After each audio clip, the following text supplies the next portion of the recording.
kuva ejo turi kumwe mu magambo Imana yasize ku mutima wanjye, twabashije kuganira amagambo y'ubwami bw'Imana, kandi nyamara mu minsi yabanjirije iyi kuva ku wa kane, ku wa gatanu no ku cyumweru na magambo y'ubwami bw'Imana n'ubundi twumvise twabisubiyemo ejo tuvuga uko byagenze.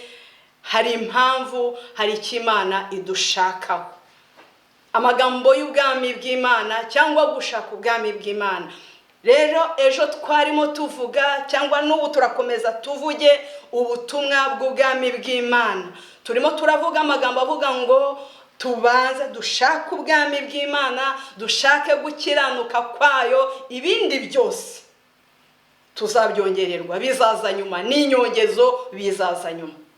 Imana idufashe. Ejo rero twavuze impamvu, hariho impamvu nyinshi zituma dukwiriye kuvuga ubutumwa bw'ubwami bw'Imana. Hariho nyinshi, muri zo twavuze nkeya, kandi hari n'ibyo tubona. Ubutumwa bw'ubwami bw'Imana nibwo dukwiriye kuvuga, nibwo umukozi w'Imana mwarimu Jean Paul yavuze mu cyumweru gishize, nibwo turi kuvuga, nibwo tuzakomeza kuvuga, nibwo dukwiye kurota, nibwo dukwiye kuvuga ku manywa na nijoro, ubutumwa bw'ubwami bw'Imana. Ejo rero twavuze nkeya nka 7 cyangwa 8 mu mpamvu zituma aribwo tuvuga. Twavuze yuko impamvu tubuvuga, Yesu aje akiza ubutumwa bw'ubwami bw'Imana, nibwo yaje avuga, kandi Yohana wamubanjirije nawe nibwo yavugaga. Iyo ni impamvu twavuze ya mbere ituma dukwiye kuvuga ubu butumwa bw'ubwami bw'Imana. Kandi ubutumwa bw'ubwami bw'Imana, impamvu ya kabiri twavuze ko dukwiye kubuvuga kuko umwanzi Satani aburwanya, adashaka ko tubwumva, adashaka ko tububamo, kandi afite impamvu, nuko yabwambuwe, yarabubuze kugira aragira ngo natwe tuzabubure. Ariko Yesu yaranesheje. Nongeye kubibona muri kino gitondo ko Satani arwanya ubutumwa bw'ubwami bw'Imana, ariko umurimo wacu nuwo kumurwanya, kugira ngo tumurwanye rero nuko tuzakomeza tuvuga ubwo bwami. Impamvu ya gatatu twavuze yuko Yesu nawe ubwe muri ministeri y'imyaka 3 n'igice nibwo bwonyene gusa yavuze. Impamvu ya kane, Yesu nibwo yategetse abigishwa be kwamamaza, kuvuga, kandi natwe turi bamwe mu bigishwa be, niyo mpamvu tubuvuga. Hanyuma impamvu yindi ya gatanu, Yesu yategetse abigishwa be ngo abari bwo bazajya basaba, nidusaba ngo tujye dusaba ngo ubwami bwawe buze. Impamvu ya gatandatu, nibwo Yesu mu gihe yari amaze kuzuka, nibwo yabwiye abigishwa be ko yabiyerekaga mu minsi 40 yose, n'ubwami bw'Imana gusa yababwiraga. Impamvu ya karindwi, twavuze ko ubwo butumwa bw'ubwami bw'Imana dukwiriye kubuvuga no kubwamamaza ku manywa na nijoro, nuko aribwo Yesu yadutegetse bwonyine gushaka. Ni nayo sije turi kuvugaho uyu munsi. Yesu yadutegetse gushaka ubwami bw'Imana.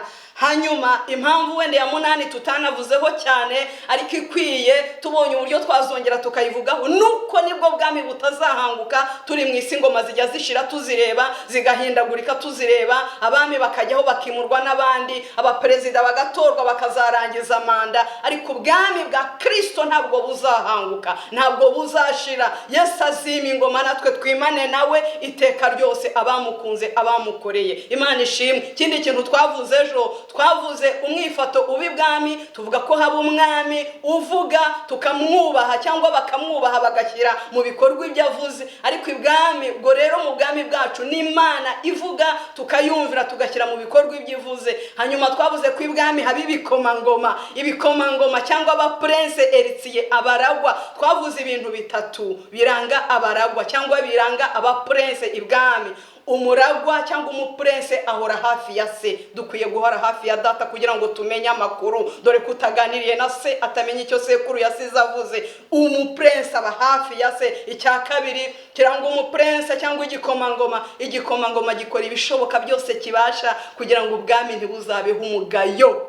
Ugira icyo ukora ku manywa na nijoro, ujya witwararika, urenganura abarengana, cimanza zitabera, kora ibyo gukiranuka kugira ngo ubwami bwa so niburi igikomangoma utazababwaho n'umugayo. Icyo twabonye cya gatatu kiranga igikomangoma, nuko igikomangoma uhereye ari umwana baramutoza, bakamutoza kurasana, bakamutoza kurwana, uko akura nawe noneho akagenda yitoza. Imana idufashe, biratubwira ngo twitoze kubaha Imana, twitoze kuko kubaha Imana, kuko kubaha ku mubiri kugira umumaro muri bike, nyamara kubaha Imana kukagira umumaro mu byano n'ibyo mu gihe kizaza. Mu nkundiro dukomeze uyu munsi tuvuge mbese ni bande bazaraga ubwami bw'Imana. Hanyuma icya kabiri turaza kuvuga ngo mbese ni ibiki bitubuza cyangwa bizabuza abantu, cyangwa bizabuza abantu kujya mu ijuru. Ni ibiki bitubuza uyu munsi cyangwa bizabuza abantu kujya mu bwami bw'Imana. Mu nkundiro dusome muri Matayo ibice 13, dusome umurongo wa 44. Ubutumwa bwiza bwa Matayo 13:44 ni umurongo umwe. Haravuga ngo ubwami bwo mu ijuru bugereranywa n'izahabu zahishwe mu murima, umuntu azigwaho arazitwikira aragenda, umunezero umutera kugura ibyo yari atunze byose ngo abone kugura uwo murima. Yaziguyeho mu murima, arangije abona n'iz'agaciro, aratwikira, ajyana umunezero. Wa munezero mu Kinyarwanda bavuga kugura, ariko nukugurisha. Il a vendu tout ce qu'il avait. Amaze kugenda umunezero kugira ngo atunge izo zahabu, atunge ubwo bwami, wamuteye kugurisha byose yari afite kugira ngo abone igiciro gihagije cyo kugura uyu murima. Mu nkundire duhindure mu butumwa bwa Luka ibice 16, dusoma umurongo wa 10 tugere ku wa 12. Luka 16 duhereye ku 10 kugera kuri 12. Aravuga ngo ukiranuka ku cyoroheje cyane abakiranutse no ku gikomeye, kandi ukiranirwa ku cyoroheje cyane abakiraniwe no ku gikomeye. Niba mutakiranutse mubikijwe ubutunzi bubi, ninde uzababitsa ubutunzi bw'ukuri? Kandi niba mutakiranutse ku by'abandi mubikijwe, ninde uzabaha ibyo mwitegekaho? Imana idufashe. Ndagira ngo tuganire, tuvugane mu minota mikeya itari myinshi dufite, ni bande bazaraga ubwami bw'Imana. Ubwami bw'Imana buzaragwa abantu bakijijwe kandi bagakizwa neza, abantu bakijijwe batajenjetse, abantu bakijijwe batabinyuze ku ruhande, abantu babyawe ubwa kabiri, bavutse ubwa kabiri. Nikodemu yasanze Yesu nijoro, ari umunyamategeko ugaragara nk'uzi ubwenge, ariko nyamara ntiyarazi kuvuka ubwa kabiri icyo ari cyo.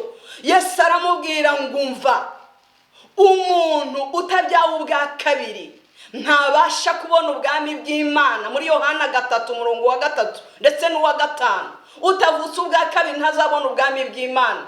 Ngo kandi umuntu utabyawe n'amazi n'umwuka ntazabona ubwami bw'Imana. Abantu bakijijwe, abantu baretse, bagize ibyo basiga. Ubu bwami busaba kugira ibyo dusiga, hanyuma tukagira ibyo dusingira. Imana idufashe. Abantu bakijijwe, abantu bijeje imitima yabo akabyizera ko Yesu ari umwami. Ni ubutumwa bw'ubwami bw'Imana turi kuvuga. Hari watekereza ngo ni inyigisho ngo z'abanyagice, ngo z'abanyamubatizo. Nibi tuzakomeza kuvuga kugira ngo abantu bihane, bahindukire, bakire ubwami bw'Imana, bazabane na Yesu akaramata. Ubutumwa bw'ubwami bw'Imana. Haleluya. Abo bantu bavutse ubwa kabiri, bijeje imitima yabo ko Yesu Kristo ari umwana w'Imana, hanyuma ko Imana yamuzuye mu bapfuye kandi apfira ibyaha byacu, hanyuma bakabyatuza akanwa kabo ko Kristo ari umwami. Abo bavutse ubwa kabiri nibo bonyine bazaraga ubwami bw'Imana. Bibiliya ijya ivuga ko abo ngabo batuwemo n'Imana. Iyo usomye ubutumwa bwa Yohana 14 umurongo wa 23, haratubwira ngo ni Yesu wabivugaga. Aravuga ngo umuntu nankunda azitondera ijambo ryanjye, ngo na data azamukunda, ngo maze tuzaza aho ari duturane nawe. Abantu bakijijwe bavutse ubwa kabiri, batuwemo n'Imana Data, batuwemo na Yesu n'umwuka we, abatuwemo n'ubwami bw'Imana, abo ngabo nibo nyine bazaburagwa. Imana ishimwe. Icya kabiri, abantu bazaraga ubwami bw'Imana ni abakora ibyo Data wo mu ijuru ashaka. Bibiliya igitubwira aho Yesu yigeze abwira abantu, arababwira ngo mbese munyitira iki Data, ariko ntimukore ibyo mbategetse, ntimukore ibyo nshaka. Imana idutabare. Iyo usomye ubutumwa bwiza bwa Matayo 7:21 ukageza kuri 23, haravuga ngo umuntu wese umbwira ngo mwami mwami si uzinjira mu bwami bw'Imana, ahubwo nukora ibyo data wo mu ijuru ashaka. Ngo benshi kuri uwo munsi bazavuga ngo twahanuraga mu izina ryawe, twigishaga mu izina ryawe, twakoraga ibitangaza mu izina ryawe. Ngo ariko nzabasubiza mberurire ngo nimuvaho ndi mwankozi z'ibi bimwe, uko sinigeze kubamenya. Kubera iki? Baravugaga gusa ubwami bw'Imana ntibakora ibijyanye nabo. Bibiliya yaratubwiye, twarabivuze ejo, umukozi w'Imana yarabivuze mu bwashize. Ubwami bw'Imana ntabwo ari ubw'amagambo. Pawulo yabyandikiye Abakorinto, ntabwo ari ubw'amagambo, n'ubw'imbaraga, n'ubw'ibikorwa. Ubwami bw'Imana, yo haleluya, Pawulo yarabyanditse nanone mu Baroma 14:17. Haleluya. Aravuga ngo ubwami bw'Imana ntabwo ari ibyo kurya, si ibyo kunywa, si iby'amagambo, n'ubw'imbaraga, n'ubw'amahoro, n'ubwo kwishimira mu mwuka wera. Ubwami bw'Imana, haleluya, abantu bakora ibyo data wo mu ijuru ashaka. Birashoboka ko umuntu yaba akora ibitangaza, birashoboka ko yaba akiza indwara, niyo yahanura ijuru rikagwa, ariko adakora ubushake bw'Imana. Ibyo bitangaza tumaze gusoma ko benshi bazavuga ngo barabikoraga, sibyo bizamwinjiza mu bwami bw'Imana, kereka nakora ibyo gukiranuka. Kandi Yesu nawe yaratubwiye ngo ntabwo tuzabamenyera ku bitangaza bakora, ku byo bavuga. Abafite ubwami mu mitima yabo bakora ibyo data wo mu ijuru ashaka. Yesu yaravuze ngo tuzabamenyera ku mbuto zabo. Imana ishimwe, Imana idutabare kandi turengere. Abandi ba gatatu bazinjira mu bwami bw'Imana n'abakoze iki? N'abagurishije byose. Haleluya. Twasomye tugeze kuri wa mugani Yesu yaciriye abigishwa be, arababwira ngo ubwami bw'Imana bugereranywa n'izahabu umuntu yabonye mu murima, ngo arangije arazitwikira maze aragenda asukugurisha, agurisha ibyo atunze byo. Ntiyagurishije bike. Ubu bwami burahenze, ugurishije bikeya ntabwo wabubona, ufite agaciro kanini. Biragusaba yuko ugurisha byose utisigarije na kimwe. Ukagurisha amagambo, ukagurisha inzangano, ukagurisha ubusinzi, ukagurisha kubeshya, ukagurisha gutera, kugurisha muri make ukitandukanya n'ibyikubuza byose kwakira ubwami, ukitandukanya n'iby'Imana idakunda idashaka, kuko abazabujyamo n'abakora ibyo data wo mu ijuru ashaka. Ibyo data adashaka rero bikurangwaho muri kamere y'umuntu umuntu ajya agira, ni nabyo bikunze kuturwaniraho cyane, nibyo Satana duteza kugira ngo tuzabuhombe ubu bwami. Ibyo dukwiye kubigurisha. Ahari wakize ibyaha bigaragara, sinzasambana biragaragara, sinzatukana mu muhanda, ariko Imana izi ibyo ukorera mu rwihererano. Imana nizi bibera mu mutima wawe, ariko abagurishije byose nibo bashobora kugura izahabu yari iri mu murima yahishwe. Ndakwifuriza kugurisha byose, ndakwifuriza kwihana byose. Imana idufashe. Ngeze aha hantu ndi gusoma uyu mugani, natekereje ikiganiro Farawo yagiranye na Moyize mu bice 10. Farawo kiganiro yagiranye na Mose mu bice 10 byo Kuva. Ibyago birembeje Farawo n'abaturage baramubwiye bati watanze ubu bwoko waburekuye bukagenda. Bati tuma kuri Mose na Aroni baze hano. Ngo bahagere, Farawo arababwira atumva ati harya mwambwiye ngo murashaka kugenda. Mose ati yego turashaka kugenda. Atari ko se hazagenda abantu ki? Ati hazagenda abakuze, hagenda abashaje, hagenda abasore n'abakobwa bacu, tujyane n'amatungo yacu n'imikumbi tuzagenda. Farawo ati ibyo mukora si byiza, ibyo mugambiriye si byiza. Sinababwiye ko ari ikiganiro. Atugari mwe mushaka kujya gutambira Uwiteka ibitambo, ni hagenda bakuru, abatoya babe basigaye hano. Imana ibibateje ikindi cyabo. Farawo arongera arabahamagara atari ko harya nibiki koko murashaka kugenda? Noneho nimureke mugende mwese, ariko imikumbi yanyu isigare hano. Nagiraga ngo nkubwire ngo aho ubutunzi bw'umuntu buri niho n'umutima we uzaba. iki kiganiro kiragenda kiba hagati yabo, ariko nakunze umurongo wa 26. nagira ngo nkubwire ngo bari wo ubwira Satani. Satani ntashaka ko tugurisha byose, Satani ntashaka ko tureka byose, oya, arashaka ko tugira ibyo tumusigira. Ariko se aho wasize abana bawe uzagaruka uzabakumbura? Ese aho wasize ubutunzi bwawe uzagarukayo? Ese aho wasize ibyawe niyo cyaba gito uzagaruka kukireba? Satani ntashaka ko tugurisha byose. Satani arashaka ko dutanga bike tukisigariza ibindi, ariko ubwami bwo mu ijuru buzagibwamo. Iyi zahabu itungwa n'uwagurishije byose. Murongo wa 26. Mose abwira Farawo, aramubwira ngo umva, tuzagenda twese n'abana bacu n'abagore bacu n'abakobwa n'abahungu, abashaje n'abasore, n'imikumbi yacu tuzayijyana, ntabwo tuzagusigira n'urwara. Umurongo wa 26. nagiraga ngo ubwire Satani kutazamusigira n'urwara. Gurisha byose utamusigiye n'urwara. Imana y'imbabazi kubashisha, Imana y'imbaraga ikubashishe kugurisha byose kugira ngo uzaragwe ubwami bwa Kristo. Haleluya. Imana ikubashishe kugurisha byose, ntusigeyo n'urwara. Ugurisha umujinya, ugurisha ubusinzi, ugurisha kwiheba, ugurisha kwiganyira, ugurisha kwifuza iby'isi. Gurisha byose kugira ngo ubone igiciro gihagije ugura ubu bwami. Umunezero w'ubwo bwami twenda kujyamo ugutere kugurisha byose. Ibyo duharanira ntaho bihuriye n'ibyo tubona hano. Umubabaro wacu w'iki gihe ntaho wagereranirizwa, ntukure kugereranywa n'ubwiza tuzahabwa mu bwami bwa Data. Twavugaga bagurishije byose. Icya kane, kugira ngo turangize kuri icyo ngicyo kubazaragwa ubwami bw'Imana, nabakoze ibyo gukiranuka. Abakora ibyo gukiranuka bakabikunda, bakabiharanira, byaba ngombwa bakabirenganirizwa. Gukiranuka, mu nkundire mvuge kuri ijambo ryo gukiranuka. Ubwami bw'Imana n'ubwo gukiranuka. Mu nkundire mvuge kuri ijambo ryo gukiranuka. Twasomye amagambo avuga ngo ukiranutse ku cyoroheje, abakiranutse no ku gikomeye. Imana irashaka ko dukiranuka muri byose. Ukiranuke ku cyoroheje, ukiranuke ku bito. Kandi Imana irashaka ko dukiranuka ku bito. Imana idufashe. Imana irashaka ko dukiranuka ku bito. Izi ko turi abanyantege nkeya, ibinini n'ibiremereye, irabizi ko tutabibasha. Irakubwira ngo kiranuka, nukiranuka muri biki zakwegurira byinshi. Uzi ko ijambo ry'Imana ryambwiye mu butumwa bwa Matayo ibice 25 uhereye hepfo ku murongo wa 20, bice 25 uhereye hepfo ku murongo wa 14. Havuga umuntu wahawe itarano, cyangwa abantu bahawe itarano. Uweshanu, uwebyiri, uwimwe.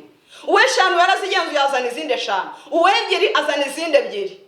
Hariho rero utarabikiranutse ngo aragenda arayitaba. Si uwo nshaka kuvuga, ariko ubarana nabo wabahaga ibihembaje.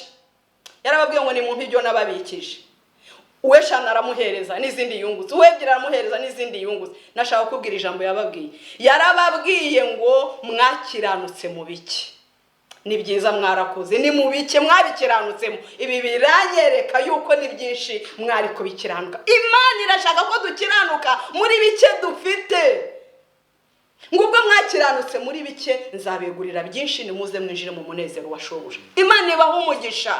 Imana irashaka ko dukiranuka ku bito. Gukiranuka kurabuze, kandi udakiranuka ntabwo azaragwa ubwami bw'Imana. Nudakiranuka ntabwo uzafasha umuntu ari uko wabonye amafaranga menshi, ntayo wenda kubona. Imyaka umaze umbwira umuntu wigeze wumva avuga ngo amafaranga narayarunze, ntawe nawe uhari. Ubona umuntu afite amazu n'amamodoka, ariko ukumva yiganyira avuga ngo arakennye, ukajya wumva arabeshye. Ariko burya ntabwo ababeshye, nuko ubukire bwo mwisi ntawe ubugeraho.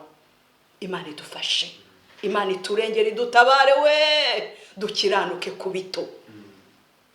Niba udashobora kuba ufite ikiro cy'isukari nguhe nibura amagarama 100 uwo muturanye, umuturanyi wawe, niyo wagira umufuka wa 50 kilo nta kintu uzamuha. Imana irashaka ko dukiranuka mu bikeya.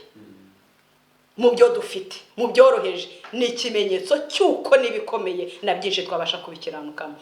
Hanyuma ijambo rindi twasomye kuri uyu murongo hano wa 12, niba tudakiranutse mu by'abandi twabikijwe. Umva nshuti zanjye, mu nkundire mvuge aka kantu. Abantu benshi bo muri twe bakorera abandi, ariko bagashaka kwikorera, nyamara ibyo ukorera abandi ubikiranirwamo. Niba ushaka kwikorera, kiranuka mu by'abandi ukora. Abantu twirirwa turira ngo nta nzu dufite, ngo turakodesha, ngo Mana uzampa inzu yanjye. Ariko reba uburyo ufashe iyo nzu y'abandi ubamo. Harabona abonye bazivamo bagatwara amapurize, harabona abonye bazivamo bagatwara amaserire, amaserendere y'inzugi. Kiranuka muri iyo nzu ufite niba ushaka ko Imana izaguha inzu yawe. Twarimo tugeze yuko ku abantu bakora ibyo gukiranuka aribo nabo bazaragwa ubwami bw'Imana. Twarimo tuvuga ngo dukiranuke muri bike, dukiranuke ku cyoroheje, dukiranuke ku by'abandi twabikijwe, kugira ngo Imana izabashe kutubitsa ibyo twigengaho. Twari twavuze ngo abantu Imana cyangwa umutware wabo yahaye amataranto, baraje bamurikiye shebuja ibyabahaye, arababwira ngo mwarakoze gukiranuka mu bike, nzabigurira byinshi, nimwinjire mu munezero ubashoboje. Imana irashaka ko dukiranuka mu bike. Ibiki ufite ni ubikiranukeho, Imana izaguha byinshi. Narindi mvuga ngo umuntu nadakiranuka ngo ku mafaranga make afite ngo ayakorere w'Imana, nubwo yabona menshi ntibizakunda. Umuntu nadakiranuka ngo asangire na mwene se ikiro cy'isukari afite, naho yagira 50 ntabwo azasangira n'abandi. Dukiranuke mu biki. Hanyuma uyu murongo wa 12, kuba mvuze ngo dukiranuke mu bikeya nuko nibyo tubasha, ariko nibura ibyo bike ufite bikiranukemo, burya biba bigaragaza yuko ni byinshi uzabikiranuka. Ariko ukiranirwa muri bike, burya ni byinshi abazabikiranirwamo. Ni nka kwa kundi bavuga ngo uyu muntu ngo yibyigi abaziba n'ikimasa. Imana idufashe, cyangwa abashobora kwiba ikimasa. Uyu murongo wa 12 rero watubwiye ngo niba tudakiranutse ku by'abandi twabikijwe, ninde uzaduha ibyo twigengaho? Nari ntanze urugero ngo benshi bo muri twe dukorera abandi, tukaba twifuza kwikorera. Ariko niba udakiranuka mu by'abandi ukora, niba udakiranuka ukabukorera ijisho shobuja ahari, Imana ntizaguha ibyo wigendaho. Uri umumotari utwara moto y'abandi, verisa uko bikwiriye. Uri umushoferi utwara abandi, itwara uko bikwiriye. Imana izaguha iyawe yo gutwara, Imana izaguha moto yawe. Tuba mu mazu y'abandi tugahora turira, ntidufite inzu zacu duhora dukodesha. Ariko reba uburyo ubaye muri iyo nzu y'abandi nabi, reba uburyo uyifata nabi, utayikoropa. Niba udakiranutse mu nzu y'abandi wakodesheje, Imana ntizaguha iyawe. Yemwe bakozi murera abana b'abandi, niba udakiranutse ku bana ba nyokobuja abashobuja urera, Imana ntizaguha abawe.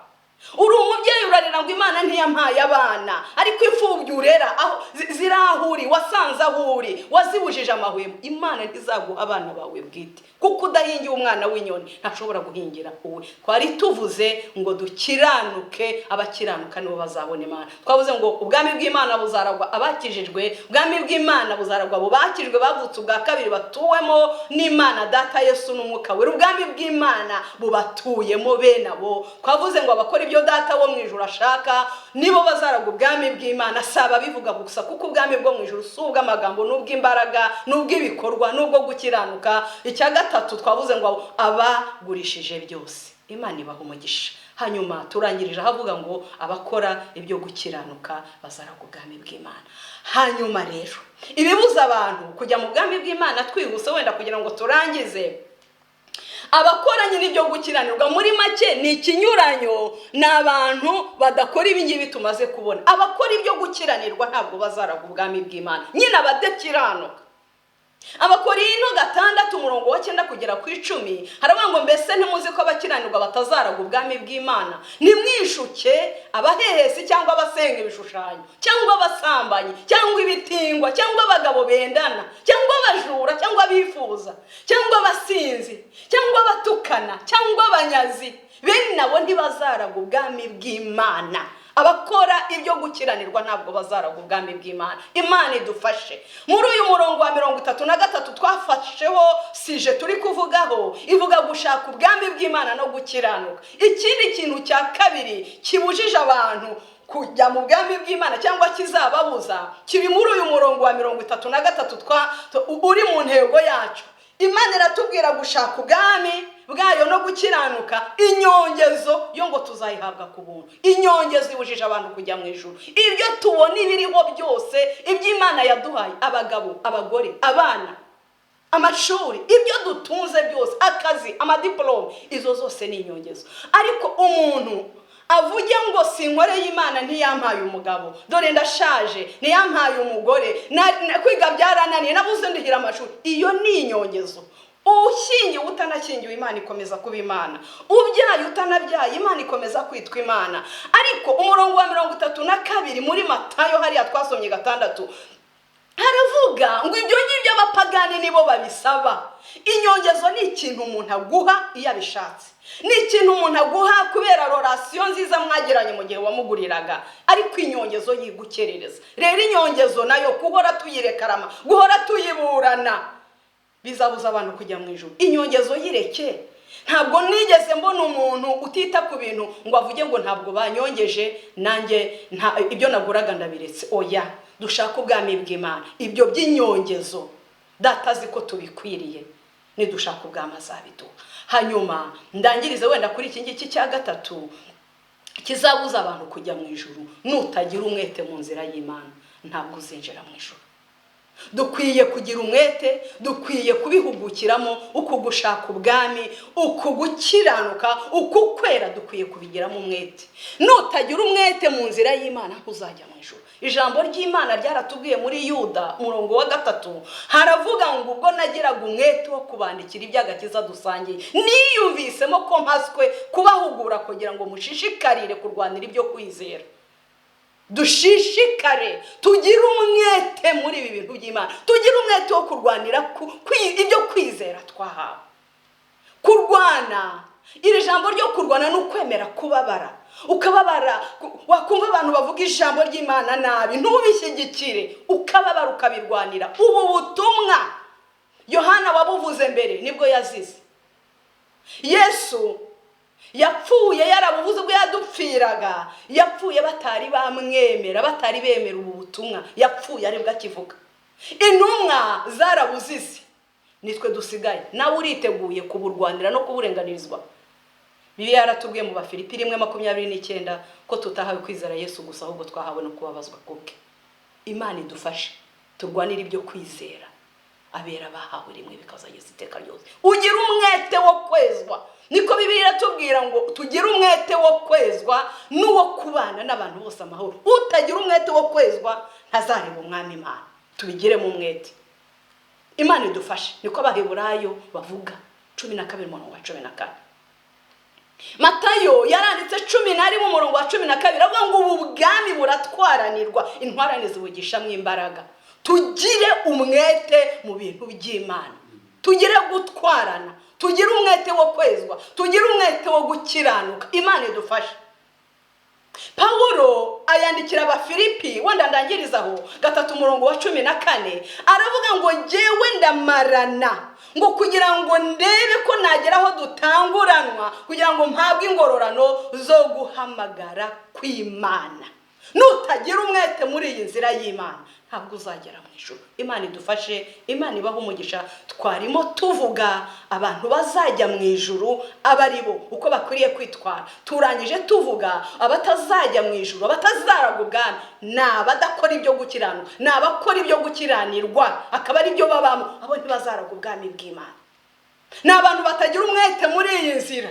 Biradukwiye ngo tumaranire kugira aho dutanguranwa kugira ngo duhabwe ingurano zasezeranijwe. Imana ibaha umugisha. Ni ugusiganwa, hasiganwa benshi hakagururirwa umwe. Ndagira ngo turekere aho ngaho dusenga Imana kugira ngo Imana idufashe, iduhe kugira umwete muri ubu bwami.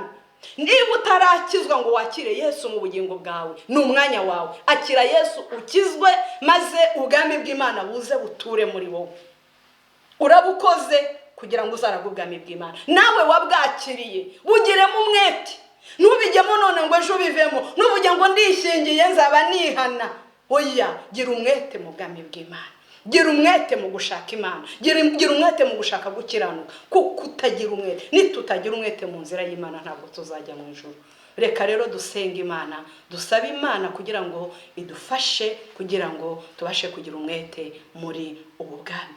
Mana, turagushimiye ijambo ryawe wandikishije. Turaguhendahenze ngo twemerere tumaze kumva ubutumwa bw'ubwami bw'Imana, udukundire ubwami bwawe buze muri buri wese uri imbere yawe.